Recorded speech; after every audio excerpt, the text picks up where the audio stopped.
ইরানের রাজধানী তেহরানে অবস্থিত বাংলাদেশ দূতাবাস কর্মকর্তার বাসভবন গুঁড়িয়ে দিয়েছে ইসরায়েলি ক্ষেপণাস্ত্র। সোমবারের হামলায় দূতাবাস কর্মকর্তার বাড়ি ছাড়াও বিধ্বস্ত করে দেওয়া হয়েছে পুরো এলাকা।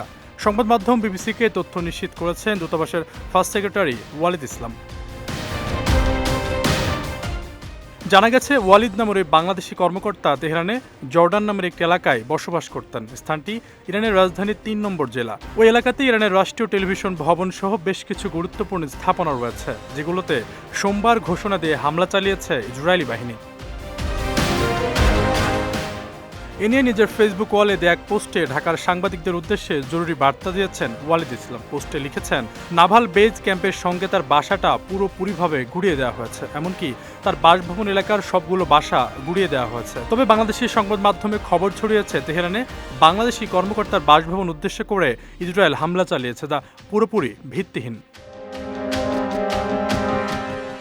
তিনি লিখেন, একদল তাকে শিবির বা জামাত কর্মী হিসাবে আখ্যা দিয়ে ইসরায়েলের টার্গেট হিসাবে দাবি করেছেন। এক রাতে তার ফলোয়ার বেড়েছে প্রায় 10,000। এসব কারণে তিনি বিব্রতকর পরিস্থিতিতে পড়েছেন।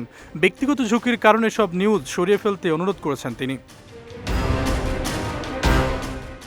এর আগে ইসরায়েলের সম্ভাব্য হামলার আশঙ্কায় সোমবার দুপুরে বাংলাদেশ সরকার তেহরানে অবস্থানরত মিশনের কর্মকর্তা-কর্মচারীদের ও প্রবাসী বাংলাদেশিদের নিরাপদ স্থানে সরিয়ে নেওয়ার নির্দেশ দেয়। নির্দেশনা অনুযায়ী তারা দূতাবাস এলাকা ত্যাগ করে শহরের অন্যান্য নিরাপদ স্থানে আশ্রয় নেন। তবে পরিস্থিতি অবনতি বিবেচনায় প্রবাসী বাংলাদেশিদের তেহরানের বাইরে আরও নিরাপদ স্থানে সরিয়ে নেওয়ার প্রস্তুতি চলছে বলে জানিয়েছে বাংলাদেশ পররাষ্ট্র মন্ত্রণালয়।